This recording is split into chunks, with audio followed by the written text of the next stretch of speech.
Muito boa noite, meus queridos irmãos e irmãs do Núcleo de Estudos Espíritas Chico Xavier. Estamos aqui mais uma vez, reunidos, para realizarmos juntos um estudo sobre a nossa doutrina espírita, reflexões sobre o Evangelho de Jesus.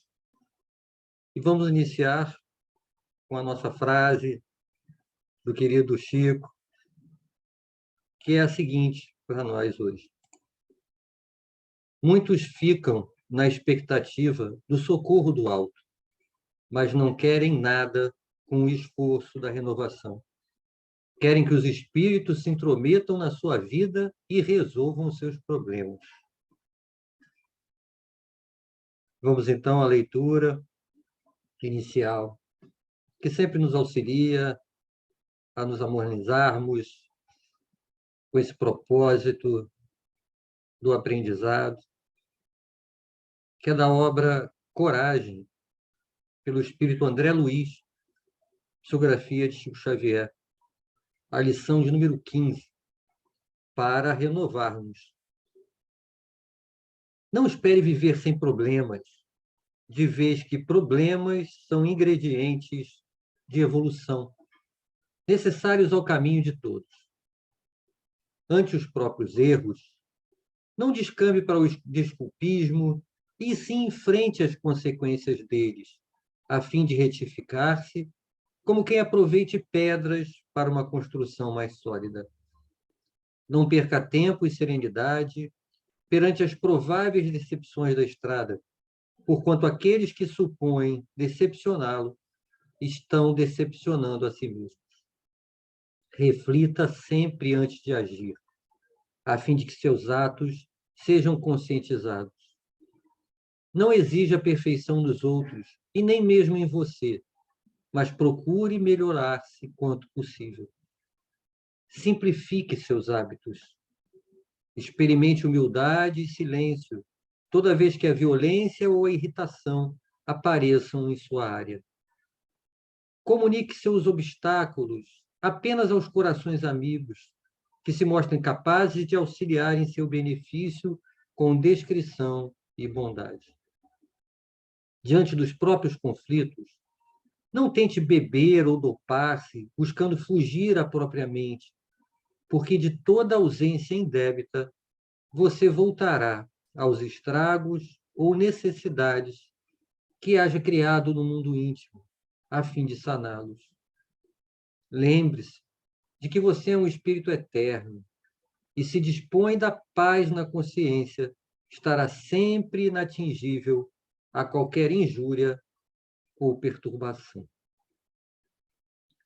Agora, jamais apaziguados, concentrados, vamos unir os nossos pensamentos e nossos sentimentos para que venhamos a aproveitar da melhor forma que pudermos essa oportunidade pela qual já agradecemos ao Pai por nos tê-la concedido. Solicitamos aos irmãos da espiritualidade que nos amparem no nosso propósito dessa noite. Que assim seja, graças a Deus. Amigos, pela frase do Chico que nos foi trazida, e essa leitura inicial, o tema de hoje, dessa nossa breve conversa, é sobre renovações. E para nos conduzir pelas reflexões sobre esse tema, nós vamos buscar apoio numa página da obra Encontro Marcado, de Emmanuel, psicografia também de Chico Xavier. O título dessa página é justamente Renovações, mas há um subtítulo bastante interessante: Renovações inevitáveis da vida. O que será que ele quer dizer com inevitável? Renovação inevitável, pois é algo que está fora do nosso controle, que seremos constrangidos a realizar mudanças, ou são porque existem renovações que podemos até adiar, mas que em algum momento teremos que realizá-las através do esforço próprio. Será talvez que ele esteja abrangendo até ambas as situações, quem sabe outros aspectos além desses, mas vamos gradativamente, pausando, passar por trechos dessas palavras de Emmanuel, que ele inicia dessa forma: pausar para refletir ou refazer, nunca estacionar para censurar ou lamentar. Em toda parte, em qualquer tempo, vemos a vitalidade do universo a exprimir-se incessantemente. Nesse início, o nosso irmão nos chama a atenção para que no universo a vida encontra-se incessantemente em movimento e que nós podemos, de nossa parte, fazer pausas, desde que seja com o objetivo de realizar as nossas reflexões, ou para refazer, talvez consertar, ou melhorar algo que tenhamos feito anteriormente. E ele avança, nos trazendo alguns exemplos. Que as árvores lançam para fora de si as folhas inúteis e deitam vergônteas novas. Que sementes, lembrando fragmentos cadaverizados da natureza, são confiadas à terra que as fecunda, transfigurando-se com o tempo em gigantes do plano vegetal. Emmanuel começa aqui, através desses exemplos, nos recordar o comportamento da natureza, que ao nosso entorno, basta que a observemos,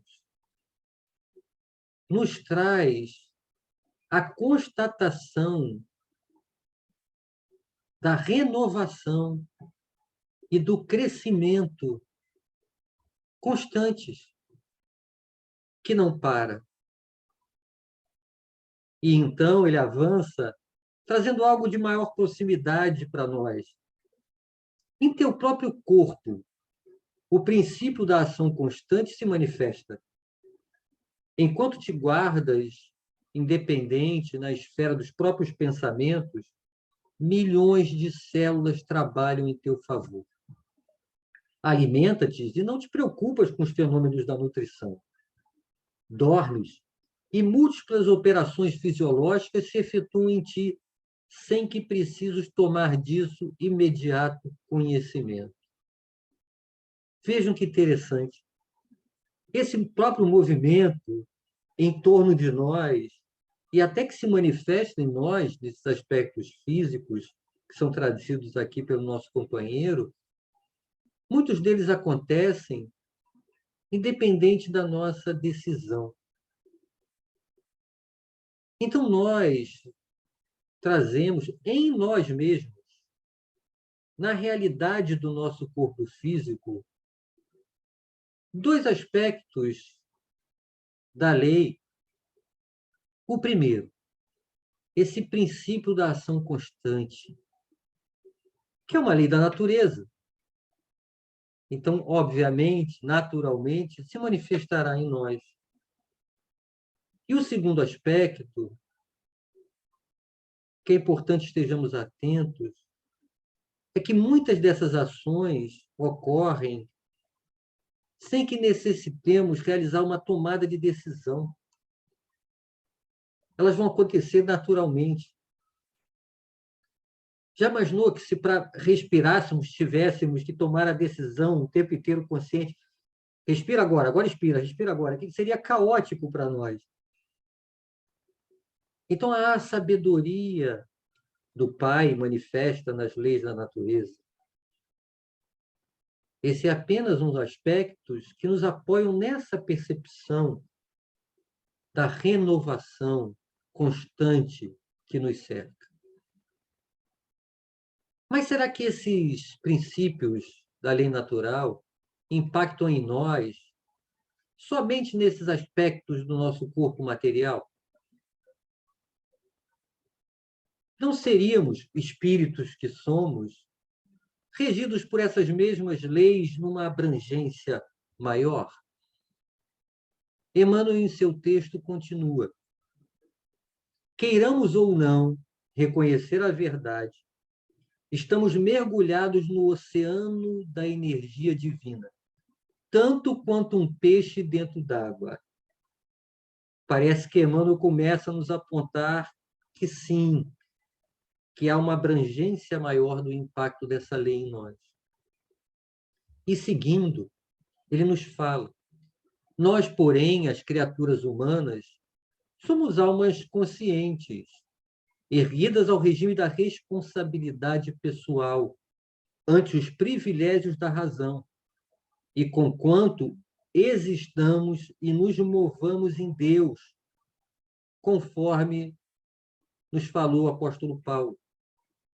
Nós somos livres para pensar, imaginar, criar, estabelecer, gerando causas e consequências nas esferas do nosso próprio destino. E parece que o negócio agora ficou mais sério. Somos livres para pensar, imaginar, criar, estabelecer, gerando causas e consequências na esfera de nossos próprios destinos. Então, nós temos responsabilidades sérias. Claro, nosso livre-arbítrio, nossas escolhas, causas, consequências, lei de causa e efeito. Já sabemos disso. O que nem sempre nos lembramos é que, quando pensamos em nossa própria necessidade de renovação, inclusive nos cenários em que estamos envolvidos, gerando as mais diversas situações de convívio, elas são, sim, muitas delas, resultado de nossas escolhas. É que quando estamos passando por determinadas situações que nos demandam esforço, nossas lutas diárias, estamos tão envolvidos nela que, por um momento, esquecemos da nossa própria responsabilidade em estarmos passando naquela hora, naquele momento, por aquela situação. E não apenas o que estamos colhendo agora, que foi plantado em encarnações anteriores, mas também as consequências diretas de nossas escolhas desta encarnação.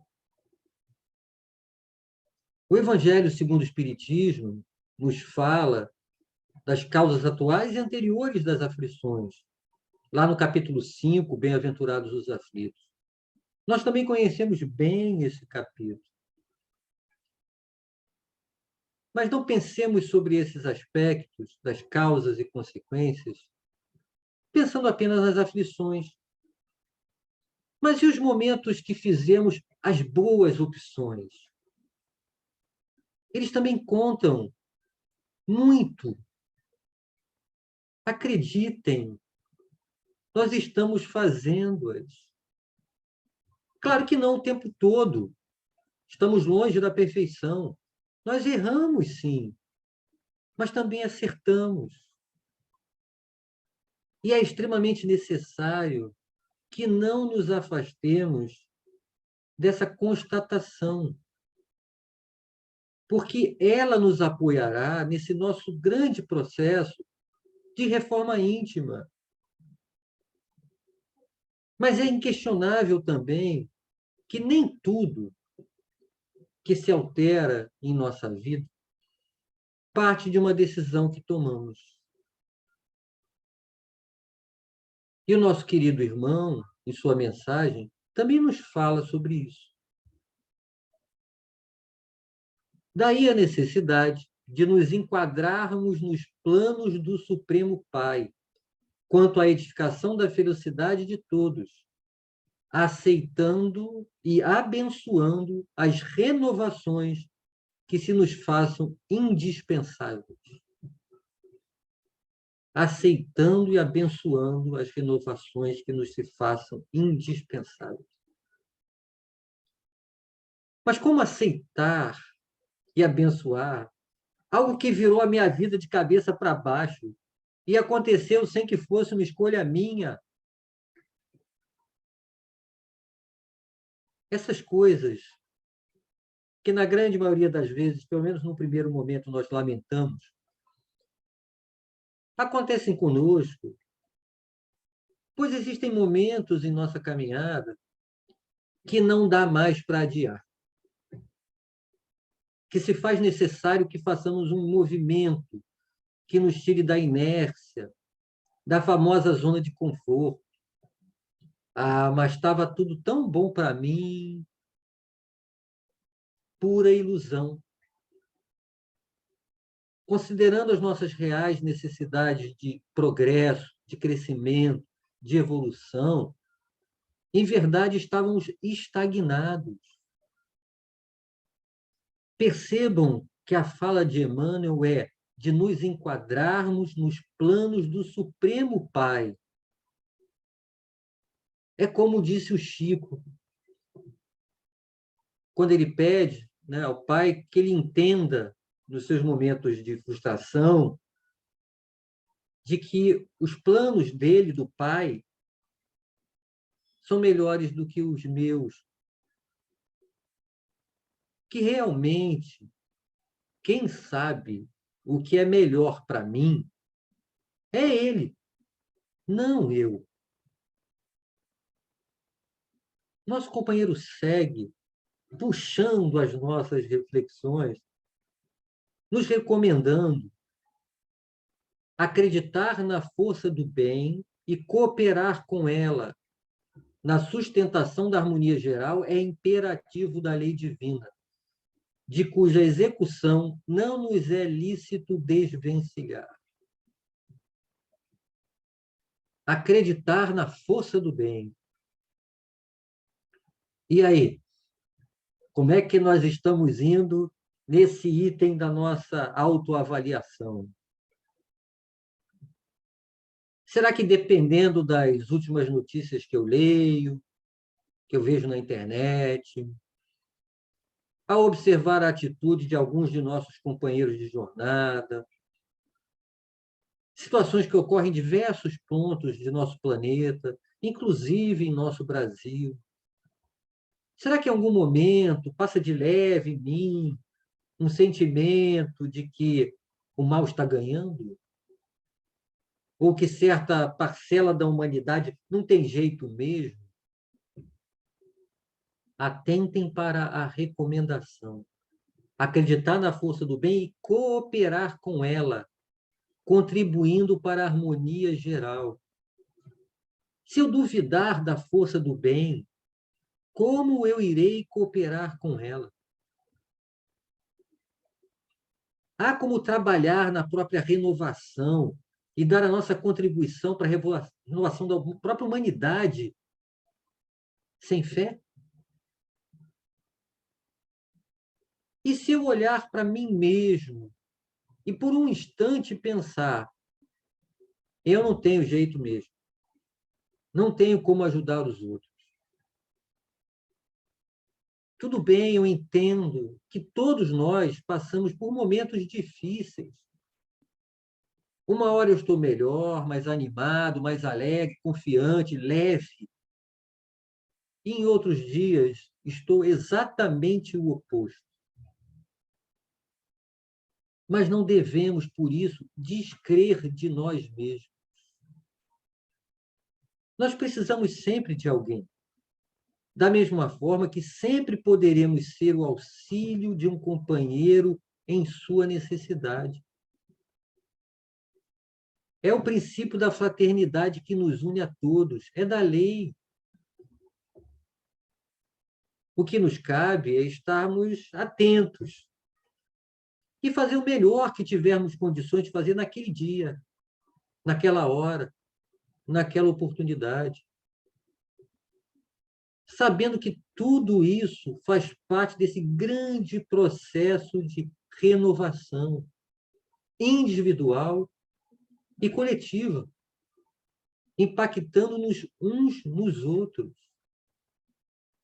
Por isso, Emmanuel fala assim, vejam só, se intimados pelas circunstâncias a necessárias alterações na experiência cotidiana, louvemos a divina providência e vejamos como dirigir convenientemente as nossas possibilidades para que se faça o melhor com o nosso auxílio na obra do progresso e do aprimoramento em nós e fora de nós. É exatamente o que ele aponta. Independente do que está nos acontecendo em volta, isso vai mexer muito com a gente mesmo. Não tem como. Na verdade, acontece para isso. Precisamos buscar fazer o nosso melhor naquela condição, na obra do progresso, do aprimoramento, na ação do bem, tanto em nós, quer dizer, trabalhando-nos intimamente, como fora de nós, atuando na direção dos outros nas nossas relações. E ele complementa sinalizando assim, ó, em quaisquer óbices que nos tentem barrar a jornada evolutiva, procuremos a superação deles, através da ação contínua no bem de todos. Joana de Ângeles, na obra Desperte e Seja Feliz, psicografia de Divaldo Pereira Franco, nos fala um pouco sobre essas dificuldades e a necessidade de atuar constantemente em nossa renovação.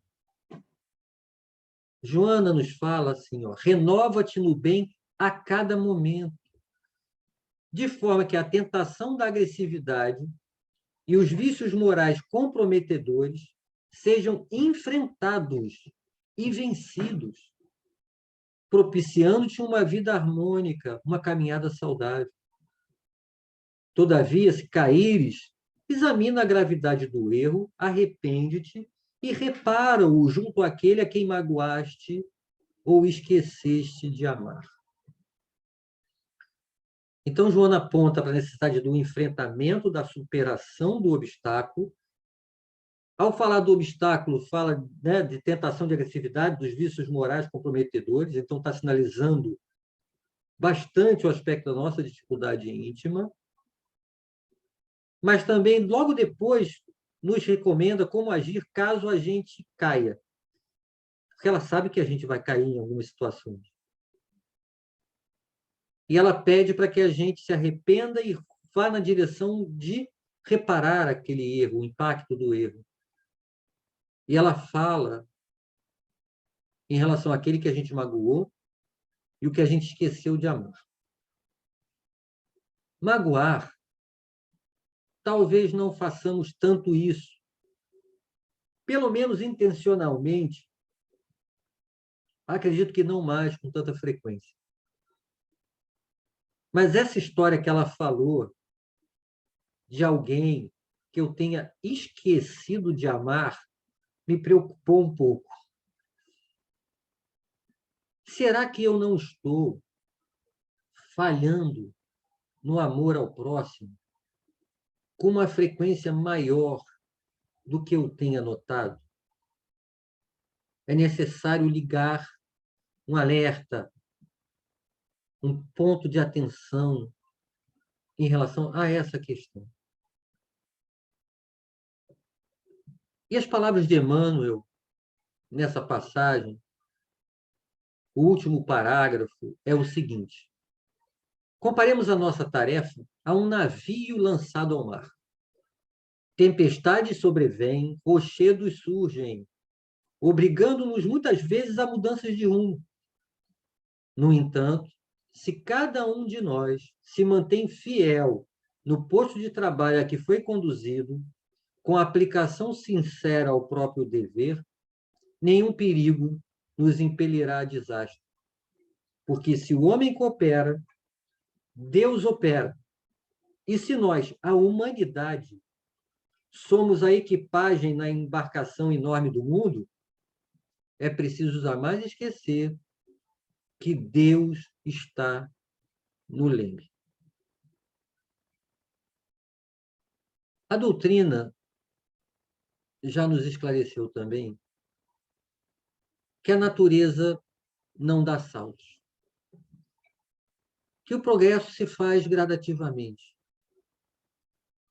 Então, partindo lá do ponto da criação, como espírito simples e ignorante, até chegarmos a espírito puro, nossa vida é um constante processo de renovações, nessa grande dinâmica da evolução, tanto individual, de cada um de nós como espírito, como a própria evolução planetária.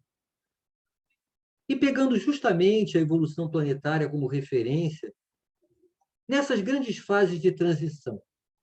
Por exemplo, a Terra, saindo de planeta de provas e expiações para planeta de regeneração. Não parece, em alguns momentos, que está o caos? Ao nosso olhar, é claro.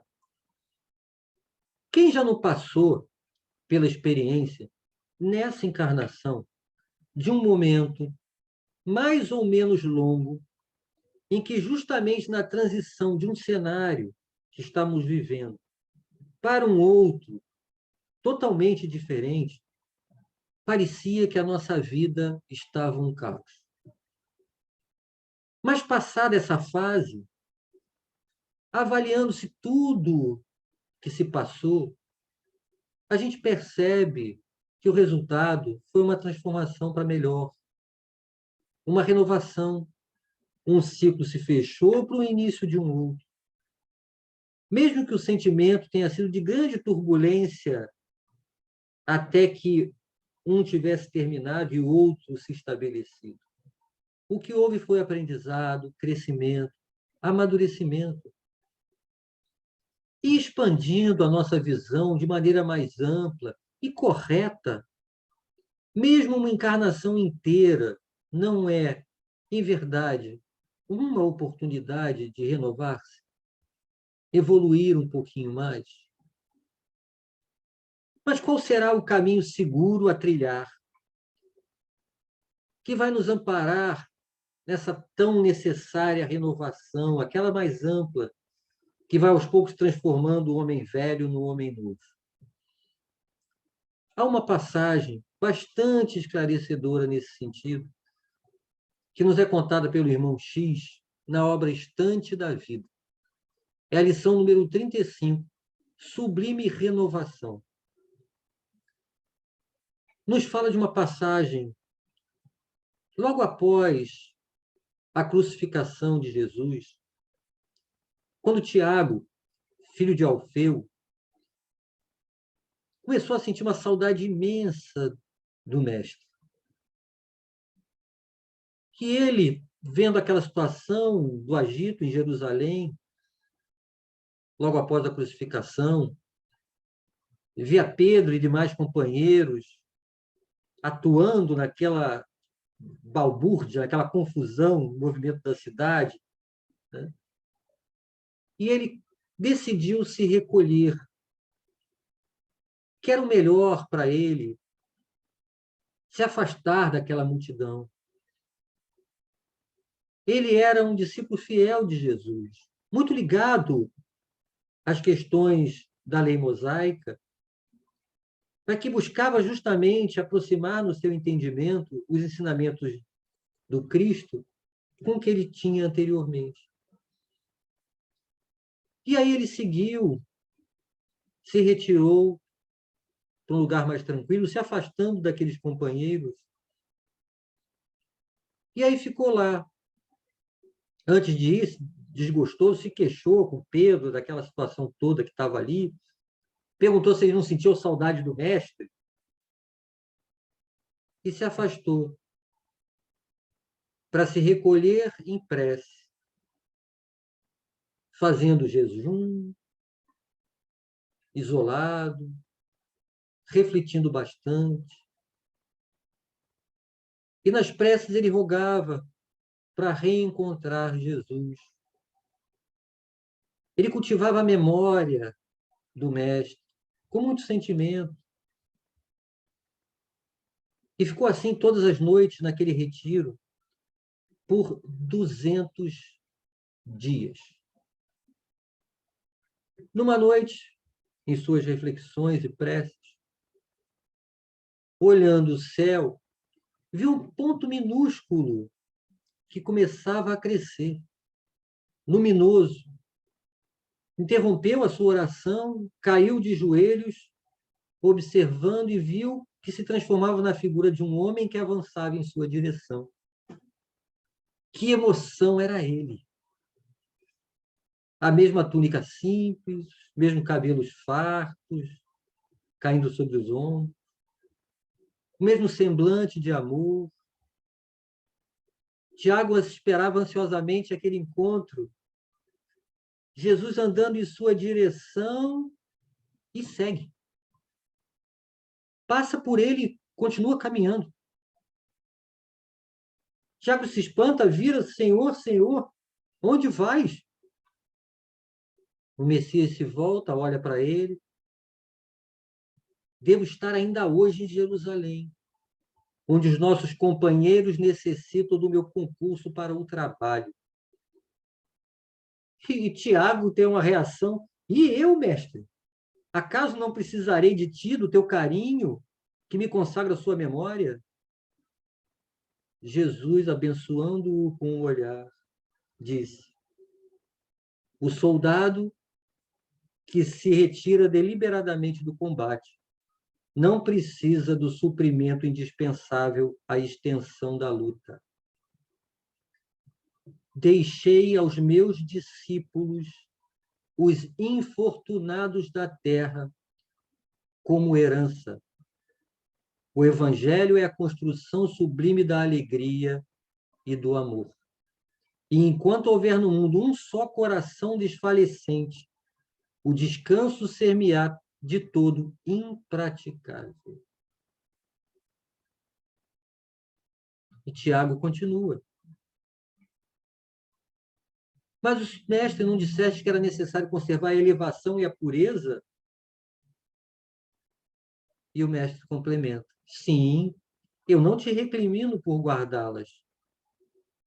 Devo apenas dizer-te que é fácil ser santo à distância dos pecadores. E o mestre complementa, dizendo: onde estará o mérito da luz que foge da sombra? Tiago, então, desperta para a sua sublime renovação. Ele chora, Jesus lhe afaga o rosto e segue. Naquela mesma noite, Tiago desce ao encontro até Jerusalém. E nesse caminho, ele estava próximo a Nazaré, vai parando aqui e ali, reconfortando alguém, amparando o outro. E foi nessa jornada que demorou 7 dias, da onde ele estava recolhido, até se reencontrar em Jerusalém com Pedro. E lá estava Tiago, a partir daquele momento, cuidando de todos que procuravam a casa do caminho, auxiliando a todos. Para nós, meus queridos, a nossa renovação, de todos nós, se dará através da prática da caridade. E quantas vezes já, meus queridos irmãos e irmãs, nós recusamos oportunidades, ou mesmo reclamamos das situações que nos aproximariam da chance de sermos úteis a alguém. Há uma frase dita por Jesus para Tiago, nessa passagem que contamos: deixei aos meus discípulos os infortunados da terra como herança. Como cristãos, que pretendemos ser cada vez mais efetivos, o que nós temos feito de nossas relações com os infortunados da Terra? Será que estamos realmente nos relacionando com eles? O cenário ao nosso redor irá alterar-se vezes sem conta, mesmo considerando apenas essa encarnação. Vai se alterar por decisões nossas, vai se alterar por decisão dos outros que nos afetam em algum ponto, e vai se alterar através de situações que fogem totalmente ao nosso controle, que para nós soarão como absolutamente inesperados. Mas tem algo que não muda. O nosso parâmetro de conduta deve ser o Evangelho de Jesus. E colocando em movimento, através das nossas ações, é que estaremos em constante renovação para o bem e auxiliando os nossos irmãos para que eles busquem fazer o mesmo. Se em algum momento nos bater aquela insegurança íntima de que será que somos realmente capazes de fazer isso? Recordemos da última frase de Emmanuel nesse texto de Encontro Marcado. Não esqueçamos jamais que Deus está no leme. Agradecendo imensamente ao Pai por ter nos concedido a oportunidade de mais esse encontro. Que a partir dele todos nós possamos a ter reflexões que nos auxiliem na nossa caminhada, que possam ficar para serem trabalhadas aos poucos, para que nos deem condições de auxiliar melhor os nossos irmãos nas oportunidades que certamente nos serão concedidas. Que assim seja, graças a Deus. Então, meus irmãos, minhas irmãs, mais uma vez, agradecemos por esse momento, que é sempre uma alegria compartilhar com vocês. Até o nosso próximo encontro. Grande abraço, saúde e paz a todos.